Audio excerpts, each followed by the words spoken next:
We're trying to get the heavyweights, man. Nah, You timed it perfectly. Two goals is clean. yeah, no, I'm not. I don't think I'm considered a heavyweight anymore. So I have to. Hey, don't be modest. I don't want to hear the humbleness. I want the real you. I know you. I know who you are in this league. No, the heavyweight, super heavyweight. Surely. Yeah. 100%. Do the world of good for players. They got the Gateshead management moved the other day. So Yeah. We got him a little move, yeah. Trying to get into the champ in Jan. It wouldn't actually surprise me if they went on again, to be honest. Yeah. Even Dips last week, he got mad love. Yeah, bro, that Gateshead team, they come to our patch. It was long. We're gonna get onto that. We're gonna get onto that for sure. It was long. We'll get onto that.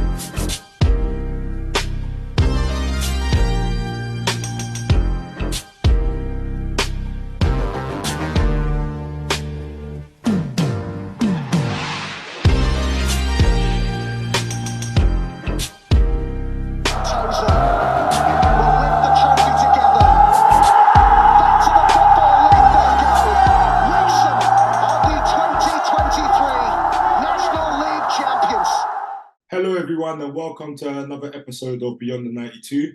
My name is Femi Ilesanmi, and I'm joined by my co-host Jamal Fyfield. It's a show where we shine light on the Vanarama National League, and we discuss the latest news, players, and also the results. Today, I'm joined by a good friend of mine. I consider him a heavyweight. He's trying to say he's not a heavyweight no more, but he's trying to remind them. He's trying to remind them that he is. And you know what? He had a great season in 2018/19, which cemented him as a heavyweight. And since then, he's been on a journey and he's took it back to the essence this year. We're going to get onto that. But I'd like to welcome you guys, Paul McCallum. Welcome, Paul. Yeah, thanks for having me, lads. Thanks for having me. We got the National League top goal scorer. We timed it perfectly. That's it. He knew he was coming on, so he had to just bag a quick brace. I was thinking to myself, I'm going on, so I can't lose and I have to score. It was a perfect weekend, really. There's a little bit of pressure. There's a little bit of pressure. But sorry, Fem, what you say? I said it's a nightmare when you lose and you have to do this. Oh, yes. It wouldn't have been good. It's horrible. But talk us through being the top goal scorer. Is that like a goal for you, or is that something that you aspire to? Yeah. So if I'm being honest, I think to myself, I should score in every game, really. And I know it sounds mad, but you get chances in every game. So really, I think every striker sets himself out 20 goals, and that's what you want to do. So yeah, but I will come in at half time and I'm checking slyly on my phone who scored and if the other boys are scoring. Yeah, because I think to myself, I want to win that. I think the last time I was at Eastleigh when I got the 27 with Danny Rowe, it was like I didn't win it, and now I've seen Langstaff and Mullin and do them fly, and I'm thinking I have to put up them type of numbers if I want to get considered being one of the best in the league again. I think it's so interesting that you said that, simply because we spoke to Dippo last week and he was like, he doesn't even look left or right, he just looks straight ahead of what he's doing. So it's so funny you said you come in at half time and check your phone on the slide. I love that. Yeah, I'm checking. Like yesterday, I checked. I was like, right, no one scored. Like obviously right now it's Kabamba, Biananga. I'm checking, and they hadn't scored. So I was like, you know what? Like it gives me a little bit of extra, push to do everything beyond my physical capabilities to try and score. So so when I come off the pitch and saw had seen that they hadn't scored, and it made the 3 points feel even better. I love that. And for sure, obviously, you're now top of the goal scoring charts with 12 goals, alongside the Ananga and Kabamba's on 11 goals as well. And one thing I noticed when I was looking you up last night is the fact that you enjoy scoring at home, you enjoy scoring in front of the fans, and I want to get into that a bit, because obviously you was there, you spoke about it, you was at Eastleigh in 2018/19, where you guys had an amazing run, tremendous. Yeah. You lost in the playoff semi-finals, which was very, very unfortunate, innit? But you had an amazing season with 27 goals. Now, you've obviously left Dagenham and Redbridge last season, and you probably, knowing you, Maka, you probably had like a handful of clubs, Yeah. to choose from. What made you take it back to the essence? Like, what made you take it? So there's a few things. So obviously that season was crazy because it was my best goal scoring season, but my body was in absolute bits. I couldn't train. I couldn't do anything. I was taking like codeines and that before games. My groins were finished. But obviously Strevs was the manager at the time, and like he used to just be like, "We need you on a Saturday, Tuesday. So if you don't need to train, you don't train." Like there was games where I couldn't even sprint. Like I shouldn't have been on the pitch, but I was scoring every week. So when you're in that flow, the pain during the 90 minutes would disappear. But the next on a Sunday morning now, like I'll be rolling over in bed, like both my groins, like nearly in tears. But like obviously the season we were one game away basically. I think if we had beat Salford on the penalties, we would have beat Fyfield in the playoffs. I think Salford beat them 3-0, or it was a comfortable game. So yeah, but in the summer, if I'm being honest, like it happens every time I'm up at the end of my deal, like there are league clubs that ring me, but I'll be honest, it financially, a lot of people won't say it. It doesn't make sense for me to take a pay cut to go up a league. It doesn't make sense for me as well. I've got 2 kids. It doesn't make sense. So Hilly, he was the director of football at the time at Eastleigh, rang me, and there was a few clubs that was close to doing, but it just felt right. Like obviously the journey for me is 2.5 hours there, 2.5 hours back. I drive it every day, and I was thinking to myself when I left there last time, like, I'm never doing that again. But something just felt right to sign, and obviously right now it's worked out a treat. Oh, for sure. I think when you do those kind of journeys, you're gonna make it worth the time you're doing. Yeah. And I love the fact that you said you spoke so honestly about the financial side of things, because I feel like a lot of players don't understand how important, especially when you've got a family or got a roof over your head, you've got to make a decision that's best for your family at the end of the day. And let's be honest, playing in the National League, we're not ever going to be able to retire from the money we make here. So it's a short career, so you really got to make the most of it. But what I really want to know about you is your capability in the air. So like every single time we play you, our manager says anything in the air, he's going to get the first contact and there's a good chance he's going to score. Yeah. I feel like it's a dying art at the moment as well. So where does that come from? Like, is that something that you practice, or is that something that just comes naturally to you? To be honest, I don't even really know. I just like, like when the ball's in the air and you have to bite your tongue and go and make contact. Like I should be a centre half, I think. I think in games like to come through the back of a striker, and I'd love to do that. I'd probably get sent off a lot, but I don't know. It's just, I know I'm not quick. Yeah. So if I'm not quick and I can't head it, then there's no point in me being on the pitch. So I've sort of made it like, I think a lot of defenders let it get into their head before the game that, oh, he's good in the air, because there's a lot of people better than me in the air. But it's just I've scored a lot of headed goals, so it gets into people's heads that he's good in the air, and then they start doing things that they should, like trying to wrestle me before and things like that. And I'm just like, if you time your jump, I can't jump high. Like defenders will out jump me if they time their jump. Like I shouldn't even be telling you to do this because we're coming.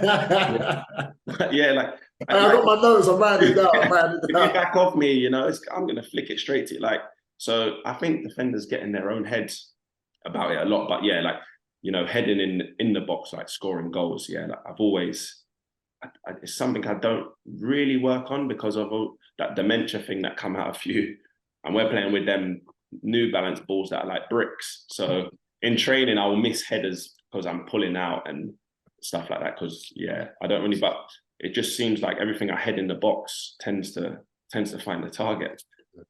Yeah. I wanna dwell into your journey a little bit. Yeah. You had a very interesting one. Yeah. You started out with Dulwich, you know. Yeah. You got your big move. Then obviously moved on, went down the rounds, and you end up at Orient. Yeah. You got relegated. You found yourself at Eastleigh, but after that season at Eastleigh, you had the world at your feet. You had clubs galore ringing you, and I got the drop. I got the drop that you were going into a league, a specific team in the league, yeah. And all of a sudden, there was a U-turn. You ended up signing for Solihull. Yeah. So talk to me about how that come about. That's the first part of the question. And obviously the second part of the question is obviously when you went to Solihull. Personally, I thought you done all right. Yeah. You done all right. You know, you got 8 goals there. Yeah. 20 appearances. I think it's a Yeah. sort of reason it didn't really work out. Yeah. So 2-part question. Talk to me about how that Solihull move came about. And the second part of the question is, why didn't it really work out there? Yeah. So like there was, I can't even remember the amount of league clubs that were interested. And again, if I'm honest, when Solihull rang me, I was thinking, like, Solihull, it was a tough place to go. I was thinking, that's a big team. Like, in terms physically, I was thinking, like, I don't ever want to go there again, really. But yeah, no, I went up there and spoke to Kopi. He's at F Wimbledon now, and he just sold me the club. They showed me the plans of what they were going to do to the stadium, because obviously, remember, it had no stand. They had what they were going to do with the stadium, what they were doing with the training ground, and I thought, you know what, this sounds, it's not too far, because there was a lot of clubs that I was speaking to that was far. And like I said, my kids come first, really. I can't be driving back 4 or 5 hours on a Saturday night and then seeing them Sunday and then driving back. That's not for me. Like right now, I live like 2 roads away from my kids, so that's important for me. But yeah, and then so while I was there, I thought I was doing well. We was just outside the playoffs.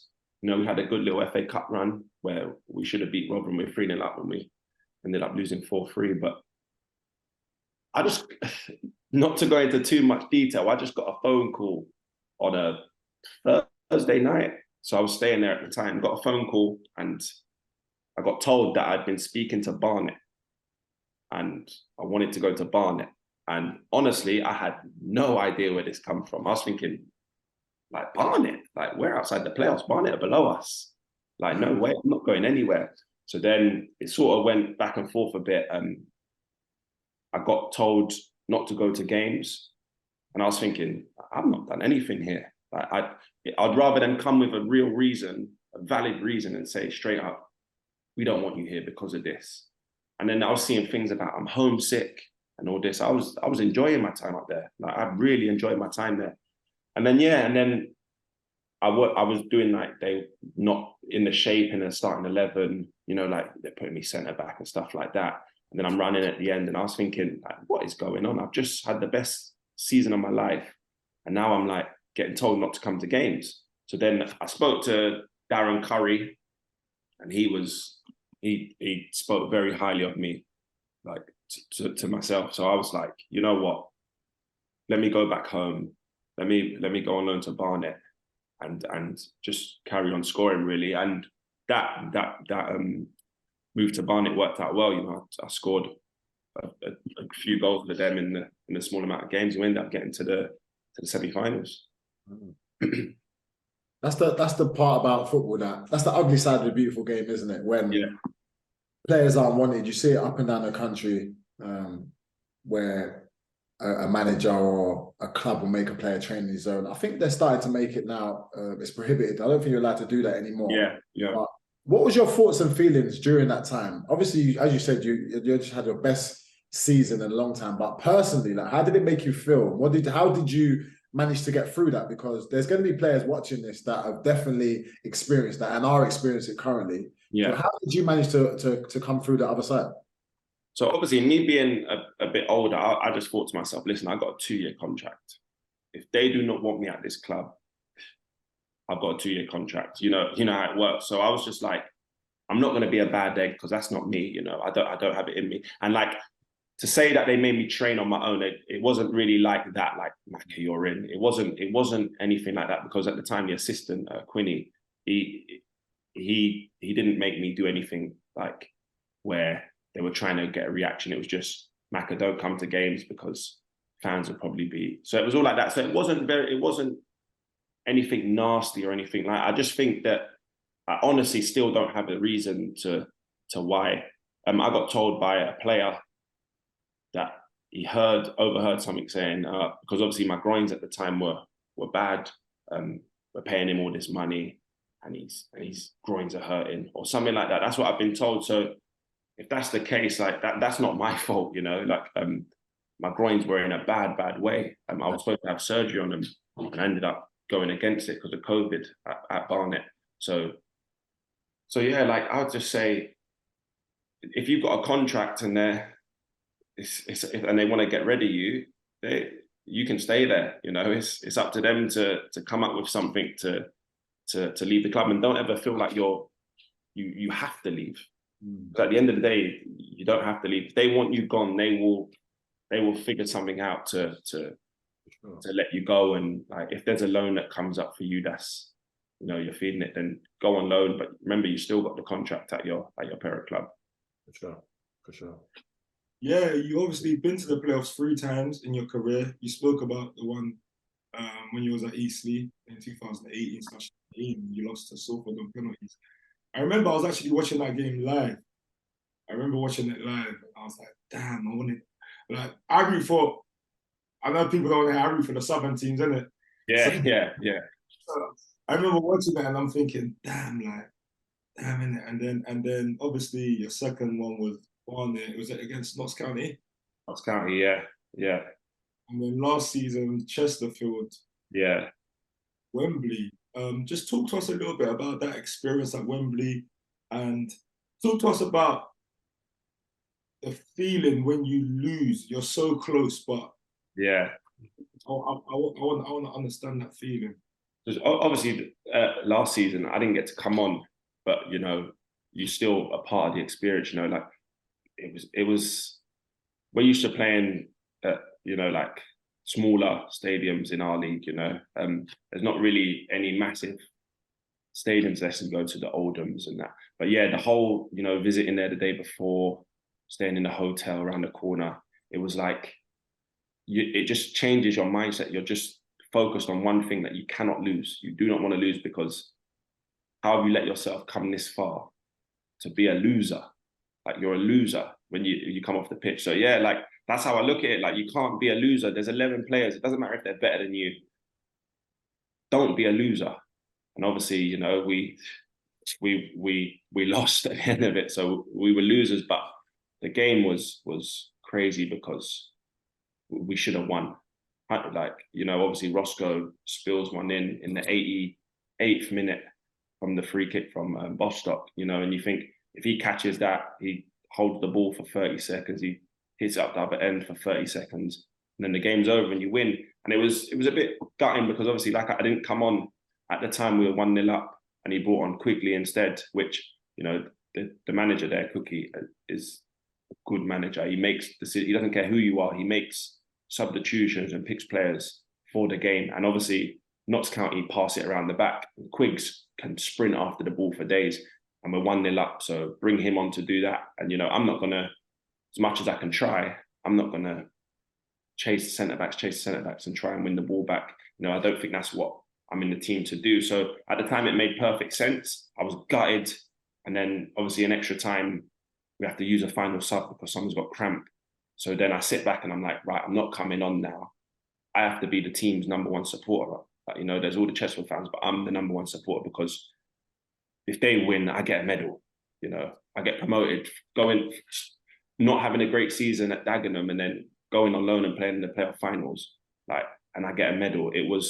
That was all on my mind. And then obviously to lose on penalties again is just, it's penalties. The way to lose on penalties is like, shouldn't even be allowed.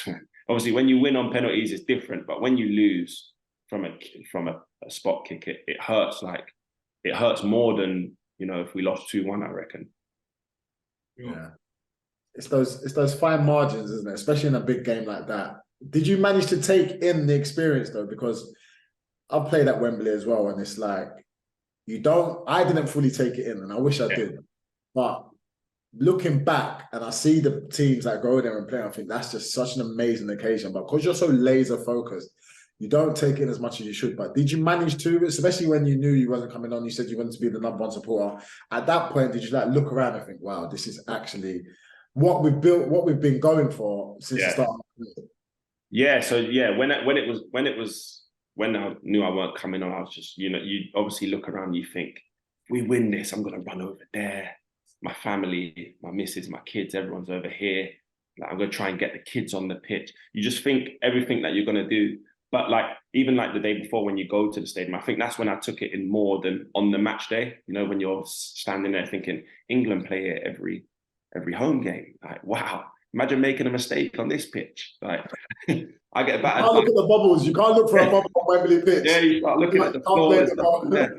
So yeah, no, I think the day before when you go there, you take it in and you think, right. And after, when you leave there, that's it. I think it's just another game on the Saturday. You're not really, when you're, you know, like warming up and all that, you're not really thinking about anything else other than it's another game that we have to win. Yeah, for sure. Do you know what? Yeah, I was covering that game with the Vanarama National League, innit? And I remember getting to Wembley, and I remember just walking and seeing all the fans. Yeah. Notts County fans, and I haven't even healed. I wasn't even healed off like our defeat, innit? So I remember just sitting like, damn. Yeah, because I remember obviously our game was after your game, so it was 2-0 up. Yeah, 2-0 up. Yeah. So and then we went to warm up, and I was like, there is no way Boreham Wood are conceding 2 goals. It doesn't happen. That we went out warming up thinking we're playing Boreham Wood. Like, there's no way they're conceding 2 goals, and then we've come back in, and we've heard Notts have won, and we're like, don't be silly. And then we actually seen it and was like, how? Because obviously you don't score goals against Boreham Wood. If they're 1-0 up, you don't score goals. It doesn't happen. Like, the laugh is masking the tears, man. You either laugh or you cry. I can't. You know, every time it comes up, obviously it will come up, and then you get that dagger in your heart, and then it subsides. Yeah. And then someone will just bring it up again, and all that pain just comes back, all the thought process, don't you think, haven't you noticed that when you start thinking back, why didn't I do this? Or could we? So even like before you get to Wembley, okay, if we had done this in the season, we may not even have had to play this stage. Yeah. So it's tough. But to be fair, Chesterfield look like they're going well this season. Yeah, they're flying. Another one of your old clubs. To be fair, we finally got someone on here that's got more National League clubs than me. So you got Rochdale, Aldershot, Eastleigh, Solihull, Barnet, Daggers, and Chesterfield. And they're some of the best teams in the league as well. So it's no slight at all. But if you want to say Aldershot as well, Aldershot was another one, and they're another team. They're going really strong. They're going really strong. But that Gateshead, obviously after losing their management staff over the weekend to MK Dons, congratulations to them. Yeah. Their game was postponed against Chesterfield, but AFC Fylde drew 1-1 with Ebbsfleet. Jamal, when we get into the Gateshead game against Eastleigh, you want to go straight into it? Let's get into this. Paul, I was gonna ease you in nice and slowly, but Femi just wants to get into it, Let's get into it. Let me get it up. Do you know what I will say though? Since that game, you played 9 games, you won 6 and drew 1. Yeah. So let's get on to the game. They beat you 6-0. You probably didn't get a touch of the ball. So talk me through that game, what it was like, because we played them as well, and it was like watching mini Barcelona. So how did you see that game back that way? You know what? You know when you get games in this league and teams bop it, and you're like, we're all at the National League for a reason. Like, we get after them. they can't bop it. Like, all respect to everyone. Like, if you get after a team, they're gonna go long. That was not the case. They were doing, we couldn't get near it. They had the box in midfield. I'm sure they had 2 extra players, because at times, me and Quigley are dropping in and they're still putting balls between us. And we're thinking, and on the half turn and that. But yeah, that game, they were the best team I've ever played. Like, to be fair, saying that, Rochdale at the beginning of the season, they beat us 2-0. And I think they kept the ball better than Gateshead that day. But I think we set up tactically wrong that day. Very wrong. And, you know, at the time, the manager said he thinks he set it up wrong. So, but yeah, now Gateshead, that game was silly. And it could have been more. That's the crazy thing about it. It could have been 8s, 9s. But yeah, their rotations, everyone knew exactly what they were doing. And like, yeah, they're probably the best team that I've ever seen pass the ball. And obviously you had the knots and that last season, but I would say Gateshead were better than them. Silly. It was silly. I know. Go on, fam. To Gateshead, and credit to the players and the management staff, and congratulations to the management staff. In fact, Mike Williamson and Ian Watson, getting the move to MK Dons. You know, it's like there's something in the water over at that club. It's like all managers that play total soccer have to go through MK Dons. So like, yeah. It's even gonna go. I reckon it's gonna go 1 or 2 ways for Gateshead now. A new manager could go in and change things, or things might change, and it could go down. Hopefully for them, for their sake, you know, it doesn't. They carry on playing, so they still have the same players. But yeah, it could mess them up, because he had them playing some frightening stuff. Imagine a new manager going in and saying, "Yeah, we're not playing football anymore." Yeah. And they have to bring in a manager that plays that way now, because that passes the ball. Because if they bring in a manager who doesn't, and he's got his 2 centre backs, it wouldn't work. It wouldn't work. Let's be honest. They got Regan Booty at left side centre half, and last year Maidstone, he was a centre midfielder. So they've not. I don't think they've got the players to play any other way. Yeah. Their recruitment, Mike Williamson's recruitment, was ball players that wanted the ball, were confident in possession. So go away from that. The manager, they need to get a manager in, otherwise he'll just lose the player straight away. In my opinion. Yeah. But yeah, now we've got past that 6-0 drubbing. As I said, you have gone on to win 6 from 9. It seemed as though it was something that you guys needed. And the new manager's come in, and it seems as though he's really got you guys ticking. Obviously, yesterday, scoring a brace. Maguire scoring the first goal as well against a good York team who are in a bit of a resurgent form, but you beat them 3-1. Talk us through that game and how it went.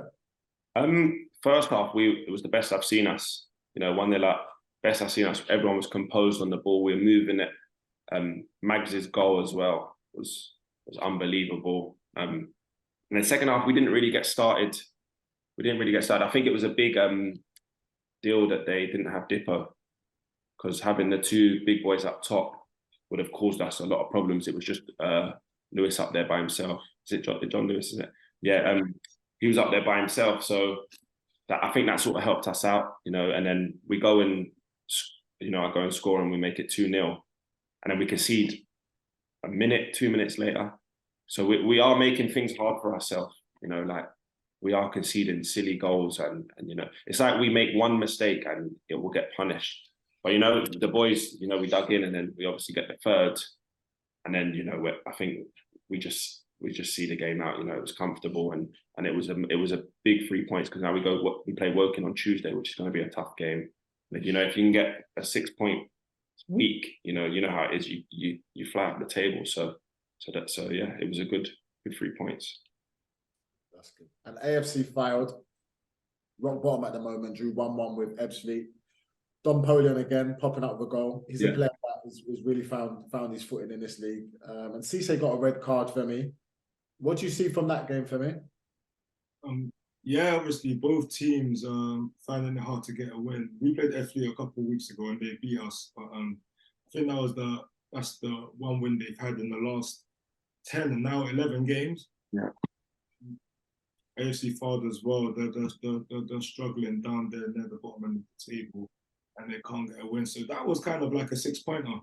That was kind of like a 6-pointer. I can imagine both managers are saying we need to get 3 points, you know. And I can imagine that's a 3 points that you look at the end of the season and you realize, okay, it would have been a big one, you know. So a draw is just both teams that need the 3 points going out, and the draw is probably the end result of that, you know.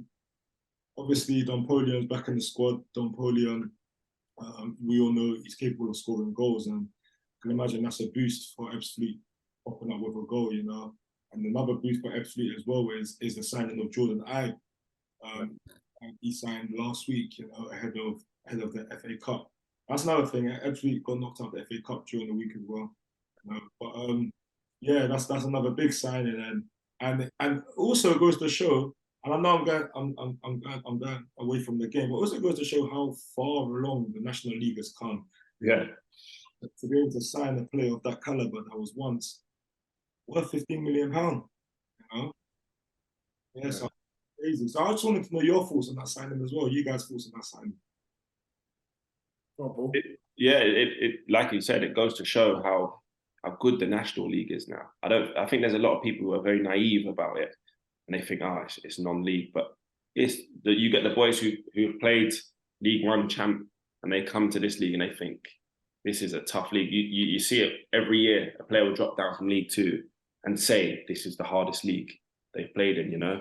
So I think, you know, within a few years, it should be League 3, you know, because I reckon there's half of us, the top 7-8 teams in our division, go up, we wouldn't look out of place in League 2, and I think that's a fact. You see it when a team gets promoted, they go up and normally do well in the league. For sure. I think if you can survive the National League and get promoted from this league with the way the promotion system is, you can survive League 2. You look at Sutton, Notts County, Wrexham, Stockport, Tranmere, all flying, you know, so it's no surprise. But yeah, Jordan Ibe, he's a player that we all watched on Matchday at one point, you know, and if Ebbsfleet can get him right, obviously he was on Baller Talk a couple of years back as well and spoke about his story. If they can get him right, focused, he's going to be a massive signing. You know, it's let's be honest, as you said, players are changing their game to play against you, Maka. So imagine when you're coming up against Jordan Ibe and you've seen his highlights and you've seen what he can do. People are going to be scared of him, and it's similar to when people playing against Paul Mullin and Langstaff last year. Players I literally saw defenders defend like they've never defended simply because they could do. So it will be no surprise. Femi, why are you laughing? Was Femi one of them? No, Femi weren't one of them. Femi weren't one of them. But going on to another one of your old teams, Michael, Aldershot. Not this surprise package for this season. They've been going really well in the recent weeks, beating a strong Hartlepool team. Yeah. Popping up with a goal, but it wasn't enough, and they went down 2-1. Kwame Thomas and Josh Stokes with the goals in that game.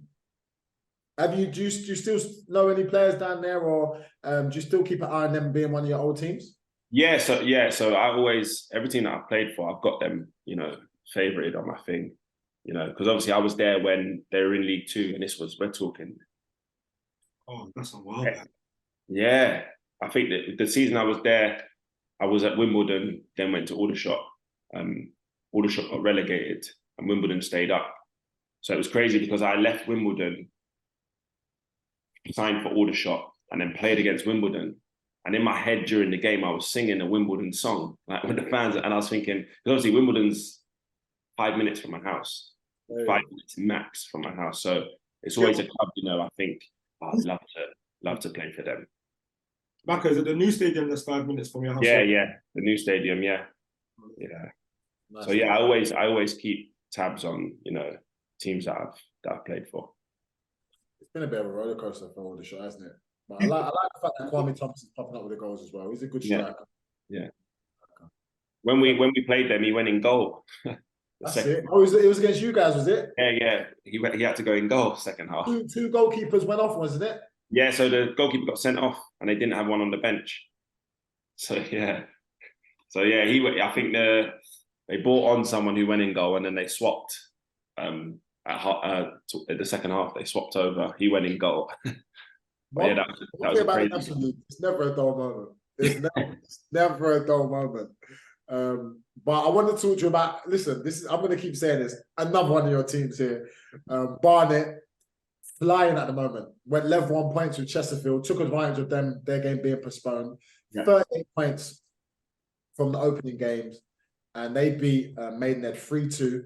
Yeah. And you said Maidenhead the 22nd league, so you're probably going to think it's going to be an easy game. But at one point they were losing 2-1. Yeah. Last minute goal from Dale Gorman, Callum Stead and Idris Kanu scoring as well. How did you see that game, and what have you seen from Barnet this season? So we played them beginning of the season. We drew 3-3. But yeah, you know, I like their manager. You know, he's just brutally honest. Like, he doesn't. Can I swear on here? He doesn't bullshit. Yeah, he doesn't. He will come out and like tell. Like, I think a few weeks ago, Kabamba's got a hat trick, and he wasn't happy. He said he should have had 5. And I was thinking, that's the type of manager, you know, that suits my character. You know, like, I want to play for someone like that. You know, like, it's never good enough, but you know, like, one day he will come over to him, you've been brilliant. And that means more than, you know, a manager saying, oh, you've been great. Like, I'd rather it actually mean. So like, I think they're scoring a lot of last minute winners, and that's a, you know, it's a good sign, you know, that they're going to the end. And now that we're adding on 15 minutes at the end of games, you know, it's good for them because they're scoring, and, you know, yeah, like they're on level points with Chesterfield now, you know, and Chesterfield are having a great season. So Barnet equally are having a great season. And it seems as though, because we beat them in the semi-final to play, obviously, Notts County, and it seems as though they've really taken that to heart. They've seen what they're capable of. Yeah. And I think keeping Kabamba, although we didn't score yesterday, keeping him has been huge. I know there was a lot of interest in him, but like you, I really like their manager. Similar to a Dorking manager, really honest, brutally honest, tells it how it is. Sometimes maybe goes a bit overboard, the Dorking manager, but hey, it's great at all the same. But Femi, last week, a lot happened last week. So we didn't have episodes, but there was a lot of stuff going on around. Yeah. That was funny. That was. For those of you that don't know what we're talking about, the Dorking manager, Dorking got knocked out of the FA Cup. Obviously, the FA Cup being a huge money spinner for National League teams, and progress in the FA Cup does a lot for teams. So let's just say he wasn't best pleased with his team's performance, and he sent 3 players on loan, brought in Charlie Carter as well. So he's not messing about. You know, some managers be like, oh yeah, that's it, I'm over you. Then next week they're playing. He weren't having it. He was not having it. He's not to be messed with, but let's be honest. He's the manager, he's the chairman, he's the secretary, he's the coach. You can't really tell him anything.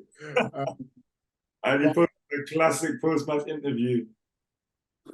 That was crazy. Yeah. How would you, Mackie, you said you like honesty. Yeah. How was that for honesty when a manager's telling you how bad you are? How would you react to that in the change room? I think it depends how they deliver it. No, that's how he delivered it. He said what he said. How are you reacting to how he delivered that? If I think I was as bad as he said, I would take it. Yeah. If I don't agree, I think I would say, like, I don't agree with that. But like, yeah, the way he delivers it, I think I'd laugh. I think I would, like, you know, if I make eye contact with another player while I think I'll, you know, because it's just the way he said it. It's just so. It's funny, but obviously he's being serious.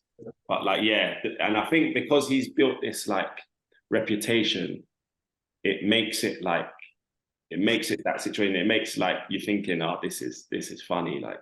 Because I used to watch their stuff on a bunch of amateurs when they were league below. I used to watch the YouTube stuff, and I used to just think he'll be speaking, and I'll just be smiling. So if he come in and started battering me, I honestly think I would laugh. Sure, he's box office for sure. But I'll be honest with you, and I know Femi's going to agree with me here. He's paying the wages, so you know what? Whatever you say is correct, big man. Don't say what you want. Say what you want. But Kiddie versus Halifax. 7th place Halifax playing, 20th place Kiddie. Amari Morgan-Smith popping up with another goal. But Femi, that man Ali up top, bagging a brace, and Halifax come away with a home win. What have you seen from Halifax? Was that an expected win, Femi? Being honest, I think it was an expected win. Obviously, we all know that Kiddie are struggling right now, you know. And Halifax, I always say, is a very, very tough place to go.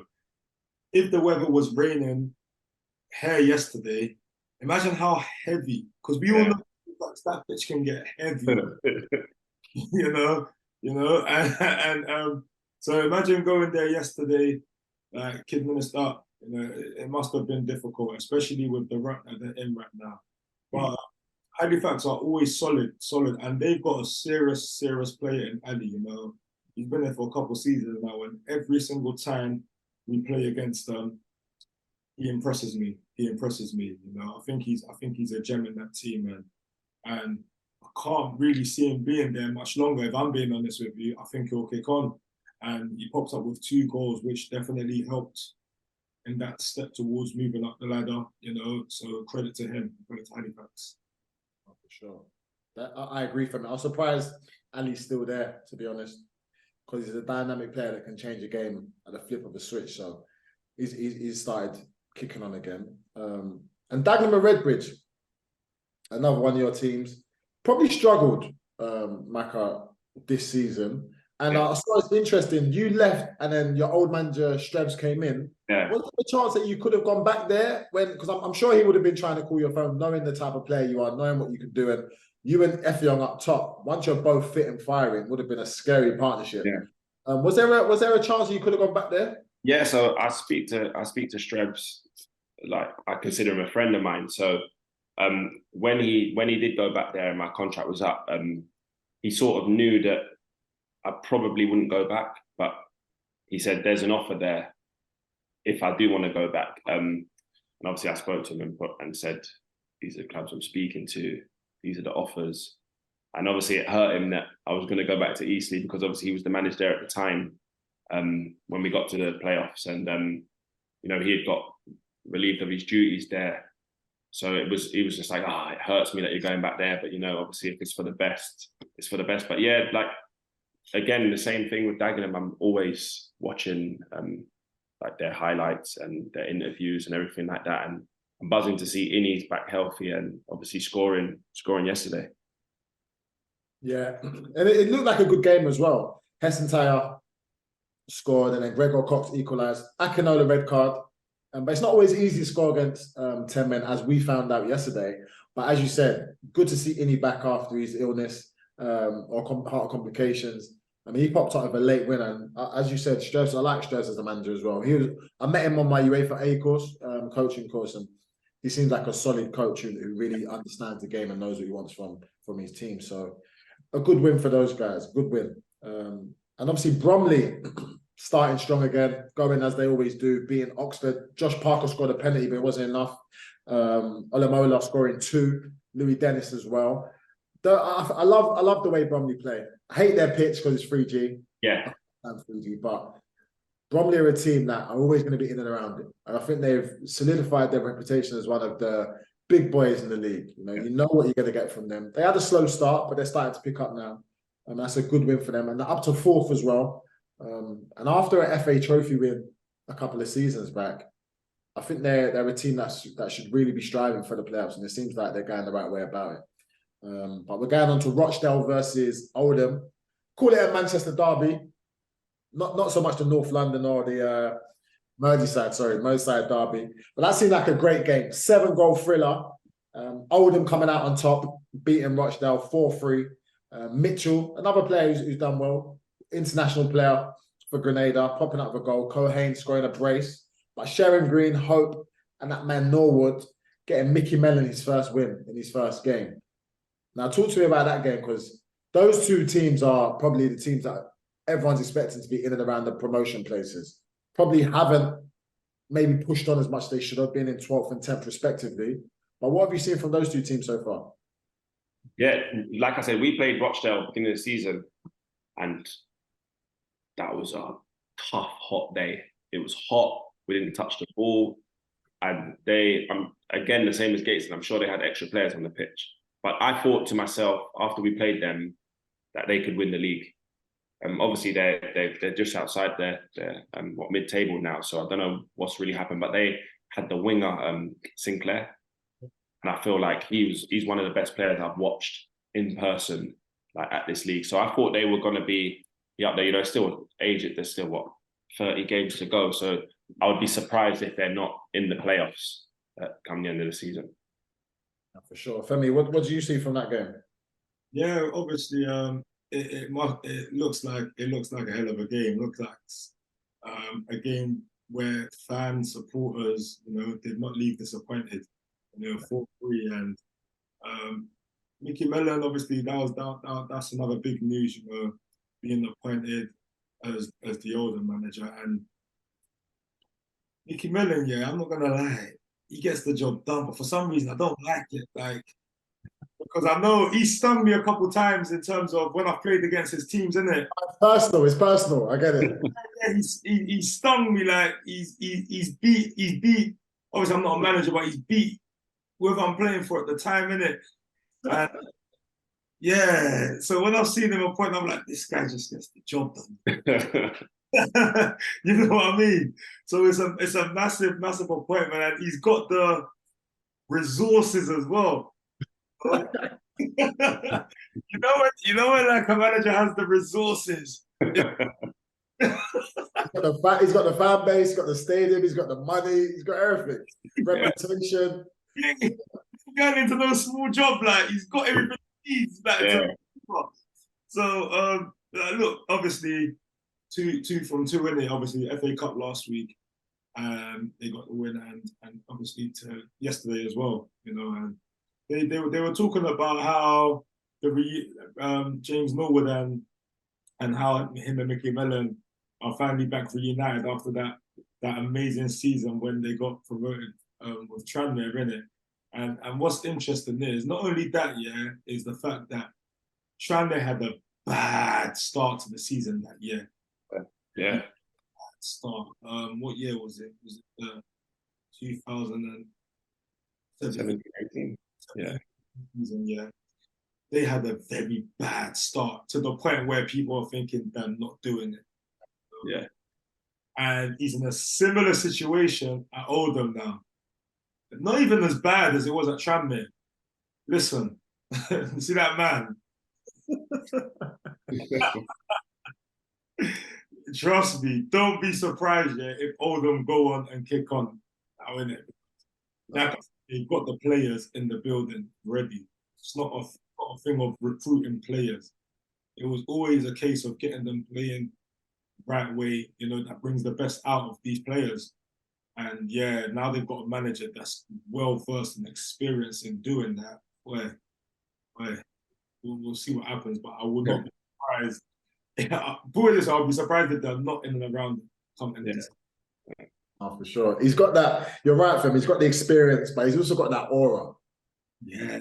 Some managers just got that, when they've got that presence. When he's on the sideline and the ball might go out near him and he throws you the ball, you look at him, he's just got that.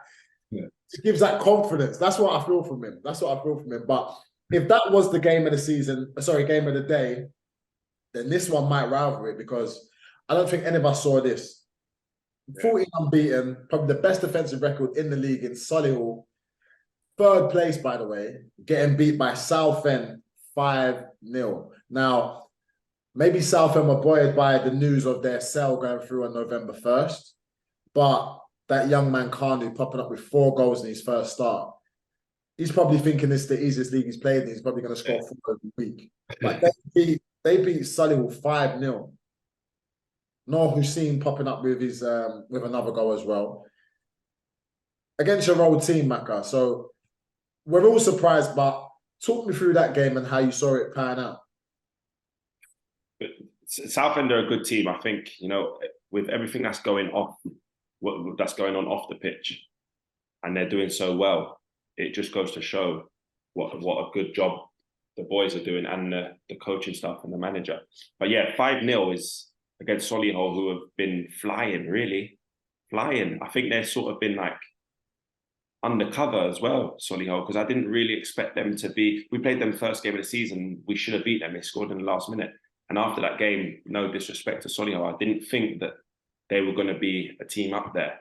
But then they went on that run. You know, maybe that last minute goal, you know, boosted their confidence, and they went on a mad run. But yeah, 5-0 is, I would have expected a draw probably in that game.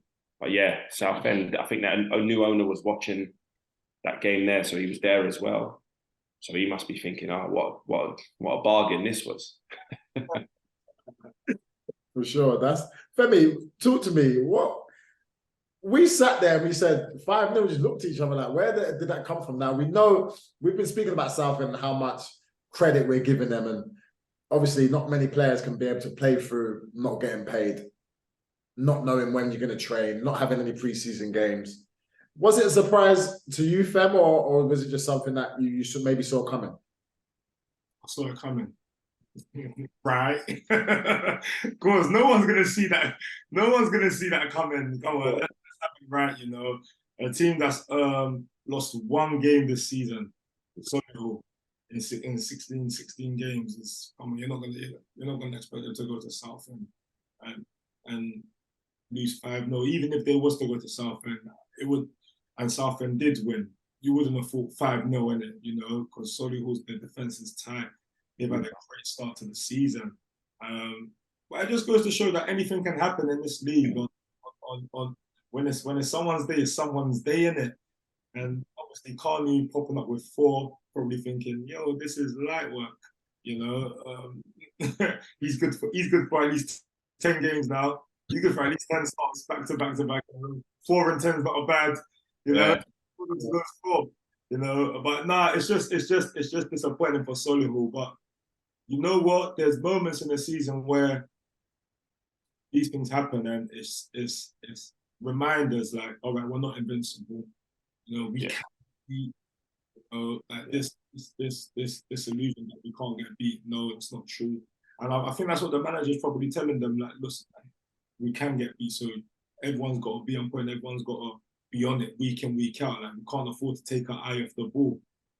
Which looks like that's what they done yesterday, you know. And I think they can use it. They can use this defeat to spur them on. Like, they don't need to learn again, you know. That speaks volumes, and hopefully they crack on from now on, and just realize that, no, yeah, let's not allow this to happen again. Oh, for sure. A good day for the Carnews.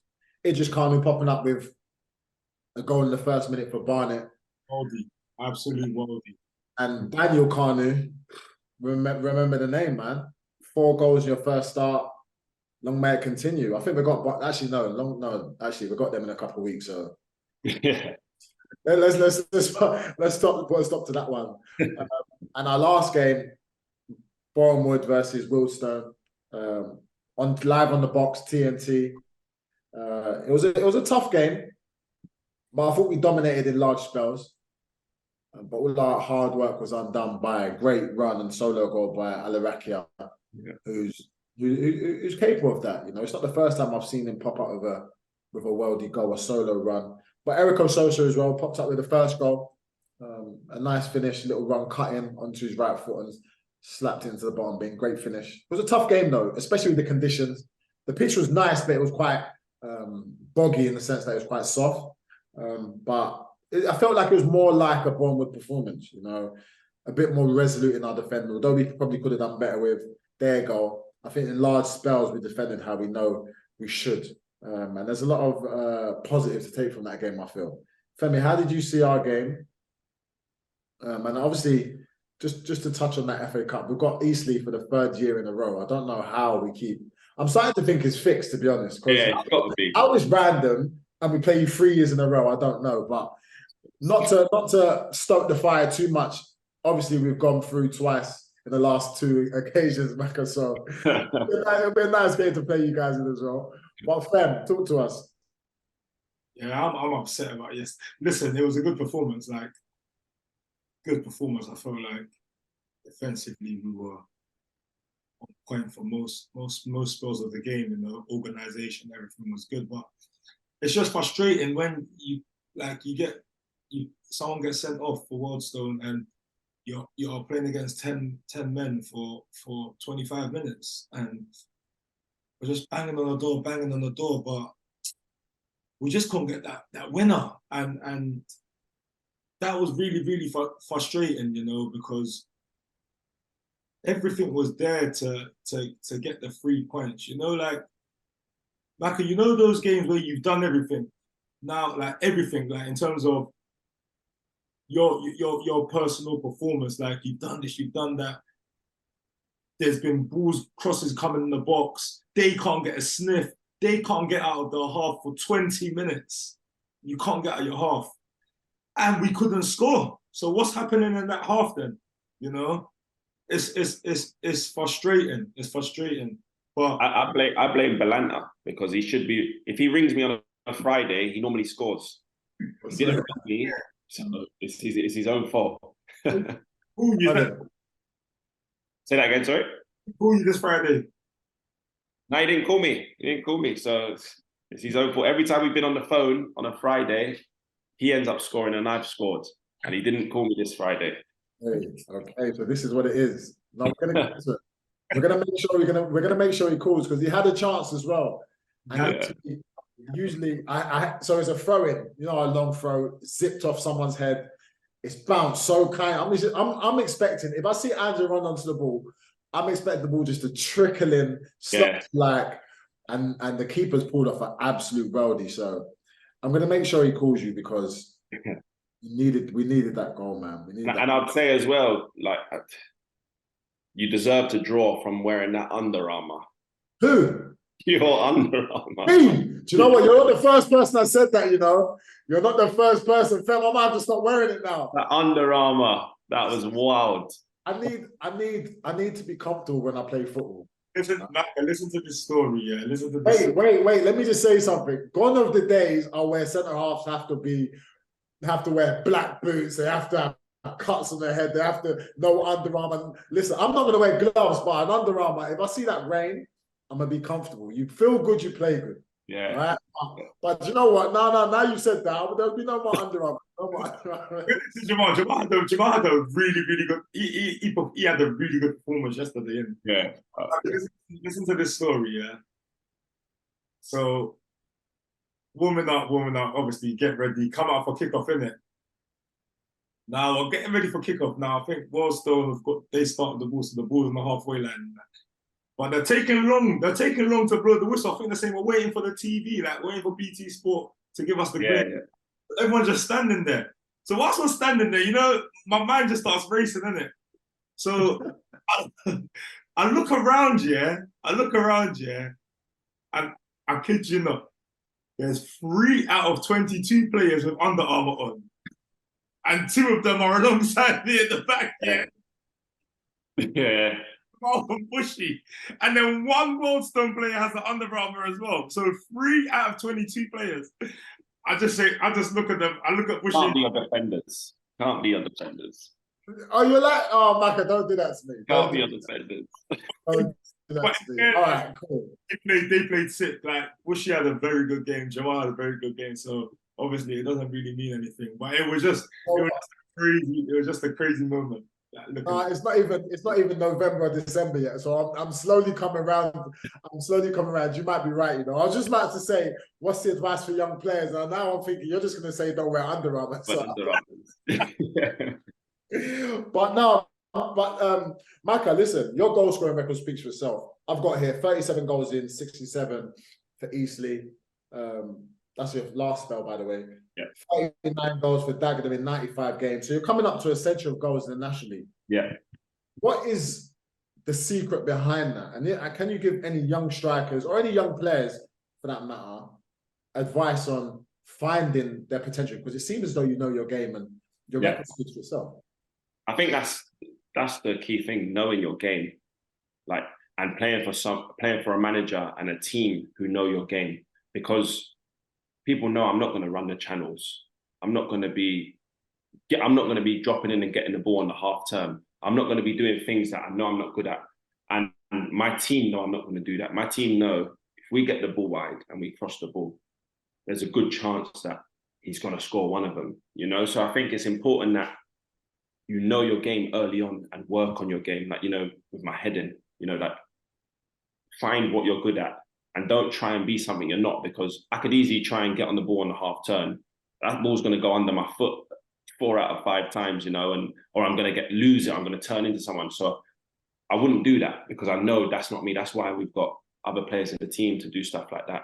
So yeah, identify what you're good at and you know, work on it, and don't try and be something you're not. And always like ask advice of other people, you know, like if there was a young winger coming in to play for us and he's doing a madness, I'll tell him, listen, you don't need to do that.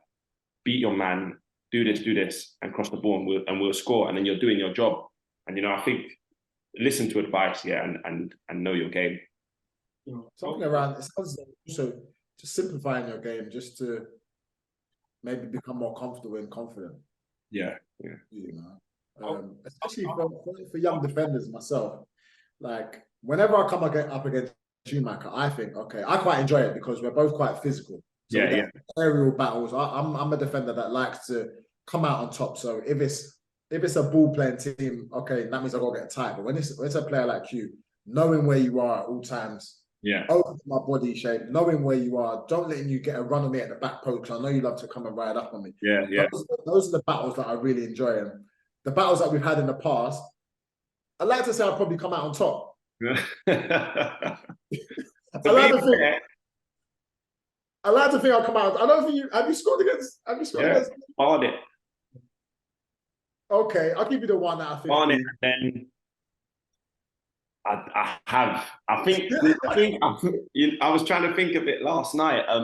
Yeah, it don't just spring to mind, does it? It don't just if I can go on transfer market and check out. I think I've scored. Because I don't really score against Bournemouth. I don't enjoy that game against Bournemouth. Because I remember we played you last season when I was at Dagenham, and the ball's bouncing to your midfielders. He has time, and he's putting it in the sky. I think we drew 0-0. It was a Tuesday night, cold, wet. And I walked off the pitch and I was like, I hate Bournemouth. Like, I hate them. Like, because obviously you used to and Bushy, it's a big battle. So I know that I can't lose my head and just hope one chance you switch off one time. That's all I'm praying on. Is that one switch off, and then hopefully I score. That's music to my ears. You know, you just said that ball just bounced and we're putting it back in that's music to my ears. I loved it. It was a bad game. Honestly, it was dropping to your midfield and there was no one near him, and he's just hooking it high in the wind. Play the percentages. Play the percentages. Go on, Fem. Talk about obviously knowing your game and whatnot in it, Macca. I've got another 2-part question. In fact, when did the penny drop for you? Like, because there's a lot of young players that I see nowadays, and they've got loads of ability, but because they've got loads of ability, they feel like they need to do everything, and they don't really know their game. And I feel like it takes a while for not a while, but it takes some sort of amount of games for players to realize what their game is. So my question is, like, when did the penny drop for you? And secondly, if it didn't drop for you early, like, how did you get that move from Dulwich Hamlet? So that move, I can't even really remember what type of player I was when I was at Dulwich. I just remember I was scoring a lot because I didn't even really want to be a footballer. I dropped out of college to join Dulwich's college scheme, you know, like they got the clubs do, because all of my friends were going to it. So I was like, you know what, I'll come along. Then ended up, you know, scoring a lot. And I can't really remember, like believe it or not, I used to be a little bit quick and could run. And then I think I got the move 3-4 months later to West Ham. And when I went to West Ham, I was crap. Like I knew I was crap. So I thought to myself, if you're crap, you have to be the most aggressive person in here. So people are not scared of you, but people won't say anything to you because they're a little bit nervous. So yeah, like we was doing keep balls, and I was thinking, I'm giving the ball away every time I have it. Like I'm terrible. So that season went, and then I think Ian Hendon come in as manager of the 23s at the time, and he made me into, you're a number 9, you're a target man, you're aggressive, you're nasty. And obviously I knew what type of player he was the same. So I was like, if it wasn't for him, I don't know how I would have been trying to play, what I would have been doing. Because I used to think I had a little bit like on the ball, which I don't. But so yeah, he made me into an old school like target man, number 9. Obviously Allardyce was the first team manager. So I was watching Andy Carroll and Carlton Cole as people I'm looking up to, and I'm thinking they're both aggressive, they're both good in the air, they're both not great running with the ball and doing that. So I'm thinking this is perfect, 2 ideal players for me to watch and base my game around. And then, yeah, so that's how I think I realised what my game was. I think it was a lot of credit to Ian Hendon at the time and the 2 strikers who were the first team strikers. You know, it made me realise what I need to do to try and play, you know, for the first team. Femi, what about you actually? Because it's different for defenders, but let's be honest, Femi's got a reputation of being one of the best one-on-one defenders. Yeah. In this league and maybe the one above. So, Femi, is that something that you always felt that you had and you just honed in on, or is that when did it drop for you of knowing the player that you were and becoming the best version of yourself? You know what? Yeah, I had it from early. Because it was just evident, and it was like no one can get past Femi, and that's how I came in the game. So it was like, you know what? This is my strength. So I just prided I took pride in defending, but that just came from me kicking ball in my estate. You know, if I'm being honest with you, it just came from that really. Like you're not gonna let someone in the estate nutmeg you. There was games like Rush. People start laughing at you if they twist you up in the cage and whatnot. You know, and if you get nutmegged, you have to. There was a tunnel and then you have to run, and people just start punching you. If you get nutmegged, like the game will stop. Stuff like that. So I always took pride in, no, you're not gonna get past me. And I didn't know something like that we used to do in the cage is gonna be our bread and butter, because ultimately that's why managers sign me. I can play, but they don't really sign me for that, if I'm being honest with you, you know. But there was a period, Jamal and Maka, where I kind of lost my way. And obviously good defender, 1v1, 1v1, blah, blah, blah. But I remember like I was close to getting moves quite a few times. But then the thing used to be, technically though, is he good enough technically, or is he good enough on the ball? And I remember that little thing that just kept stopping me from getting that move. So I remember like a year, it wasn't long, but it was like a year period where I thought, all right, I need to show people I'm technically capable. And I remember that year trying to show people I'm technically capable, but it took away from my 1v1 defending, because I started thinking, no, this is what I need to show people. And it took away from what I'm known for, 1v1 defending, like, you know. And I remember just that year, it wasn't the greatest of seasons for me. And I remember just thinking, no, you know what? I can be technically all right. I can work on that in the background, but this is what I need to show people that I'm good at, because ultimately, you know, and that's what they say. They say work on your strengths more than your weaknesses, because that's what you're in the game for, isn't it? So even up until now, no matter what, that's what I say, no matter what happens, no manager is signing me because they say, Femi, he gets on the ball, he drives with the ball. Even though I do these things, it doesn't matter. It doesn't matter. Like, Jamal, do you know what I mean? Like, they're always going to sign me because I'm a good 1v1 defender. So I should have just stuck at it instead of wasting a year or 18 months trying to, but I learned quite quickly. It was like an age where I tried it for a year or year and a half, and I thought, nah, it's nothing. Let me just go back to it, you know. So yeah, that's it's just that small detail of your game Yeah. and what you do and doing it to the best of your abilities, you know, because that's why managers always pick players. They pick the players. They don't pick the best players. They pick the players that they can trust. They pick the players that they know week in, week out, they're going to do what they're meant to. So, for instance, if the ball's in the air and it needs to be held up to bring someone in, okay, that's what Maka does well. 1v1 defending, Femi, that's what he does well. Not because, okay, I want him to do something else. It's, no, this is what I'm going to get from him. You know, I think that's the most important thing, knowing what you do and doing it to the best of your ability. And if you can bring other things, then do that as well. You know what's funny, yeah? Managers are somewhat blind in some cases, though. Because they don't see anything else, you know. Hey, they're definitely blind. They're definitely blind. They don't see anything else a man can do. What they want you to do, that's all they see. Yeah. That's just it. But no, this brings me on to the favorite part for me of the show, and that's the word of the week, Maka, where we talk about. We just say one word. It can be anything. Just to help the listeners get through a week, a tough situation or a good situation where they can continue to do something to get them through their week.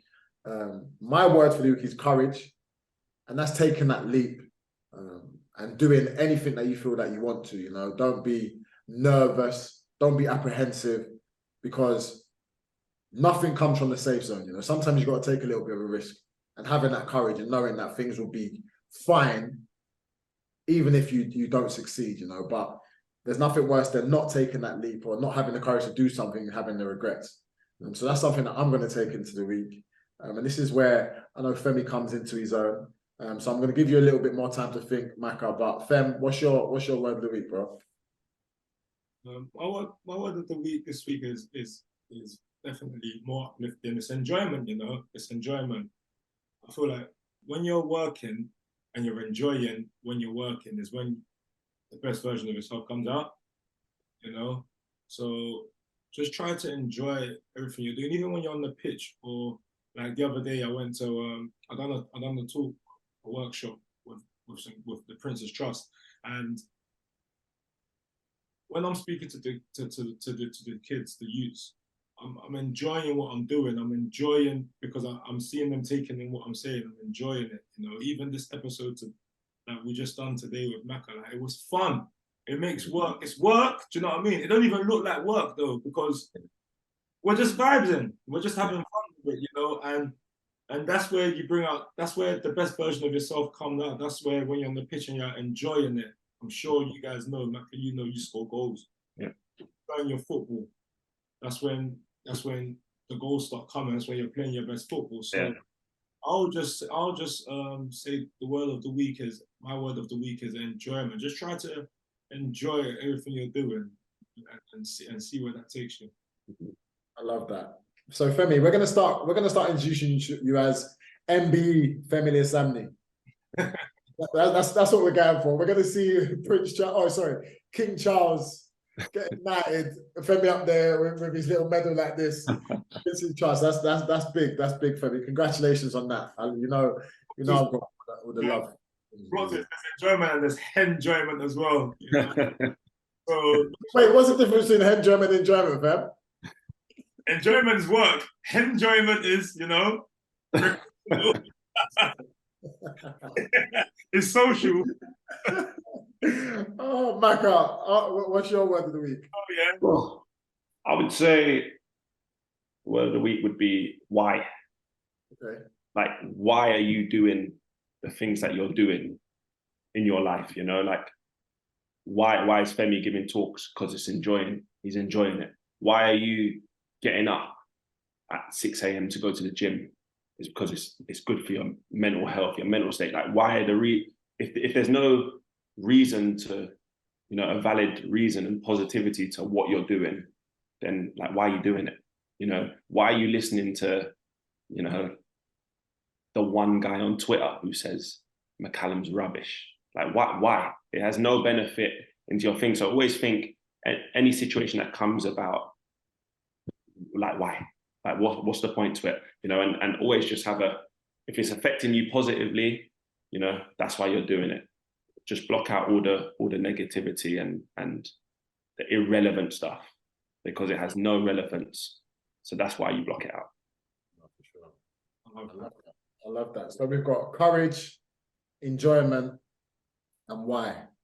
And I think that's an amazing way to end this episode. We've had the top goal scorer of the National League, one of the top marksmen in the National League, one of the big boys. Thank you for your time, Maka. Honestly, it's been an episode where I've learned a lot. So now I know how to play against you. So thank you. I could have just been making that all up. No. I know. Even when I'm using experience of playing against you in the past. Yeah. We're going to get back onto the drawing board. This time we're going to stop him. We can't let him get to 13, 15 against us. There's no way. Yeah. No, honestly, thank you for coming on. Thank you for dropping some gems. It's been an absolute pleasure, man. Yeah, thanks for having me, man. I appreciate it. Thank you. This episode's been, do you know why I really like this episode, yeah? Because it's like we've had like obviously with different positions, but our journeys have been quite similar. So it was nice and refreshing speaking to someone from the same era as me. Yeah. Talking about 16, 17 seasons or when all the shot were in League Two. Like, it was nice. It felt so good. I haven't connected. Like, it's a young man's sport, isn't it? Yeah. So it was just refreshing to like speak to someone that we can have these conversations, and we were in similar places at the time you're talking about. Yeah. So I'd like to say big up Maka, man. Thank you for coming on, and yeah, man. Guys, look, listen, please like, subscribe, share, show a friend, you know. Let's push this episode as much as we can, and let's also support Beyond the 92. And one last thing, we're getting closer to the ages now. As Femi just touched on there, obviously, Maki, you're 30 now, right? Yeah. So hopefully soon we're going to get someone else who's a little bit older than me, because right now I'm really feeling like the oldest person in the National League. 34, Fem. Can we get someone on there like my age? You know Jamal's the longest National League player, right? That's true. You're looking good for your age. Thank you, man. Thank you. It's the sleep routine. It's the cream. It's the cream that I'm using, you know. But me and Femi were talking about how the game has changed. Like, and we spoke about how being a defender was just about being the best defender you could, and now they're talking about defenders passing the ball out, and they've got stats on how many threaded balls a defender plays. Yeah. The stats have changed. Like, let's be honest, a couple of years back, we didn't talk about assists. It was aerial duels one. Aerial duels. We didn't talk about, it was goals scored or clean sheets. That was it. Black and white. Now it's defensive transitions or how many touches in opposition box. It's all changed, but I'm enjoying how much it's changed. And as a striker, is that something that you try to look at and keep an eye on, Maka? Yeah, like obviously I know I'm not going to be like, there's some stats that I think are completely irrelevant, like dribbles completed for me. Like I probably don't complete one dribble in a game, you know? So it's always, you know, it's like they got the XG now, your predicted goals and all that. So yeah, I see like, you know, on Twitter and Instagram, they got that National League. They always throw some stats up all the time. So I always check to see if I'm on that, you know, for the strikers, you know, expected goals and goals per games and minutes per goals. Like that's one thing I like, you know, minutes per goals, goals per minute, sorry. I always try and keep it, you know, if I've scored 2 and the game's done and it's about 80 minutes, I'm like, save 20 minutes on the minutes per game. Hey, I'm not even gonna lie, Femi, our minutes per goals, yeah. Our gaffer was bantering us the other day. I think our minutes per goals is like what was it? It was our minute per goal. It was crazy back. It was embarrassing, put it that way. Yeah. Embarrassing. And talk to me quickly, yeah. You see when you score like a brace and that, yeah. Is it like, I've got a free hit next game then? Is that what goes through strikers' heads like? You know what? Yeah, it does, because say you play one game and you bag 2 and you're 2 in 1, you think I don't have to score for 3 games and I'm still 1 in 2. It does go through your mind. Like right now, I don't have to score for 12 games and I'm 1 in 2, which is, you know, 1 in 2 still is a good record to have, to be 1 and 2. That's what you want your strikers to be. So yeah, I could chill for 12 games now. I love it. No, this has been the most honest. This one's been one of the most honest episodes. I love the insight, man. I love the insight. But guys, as Femi said, thank you for watching. This is Beyond the 92.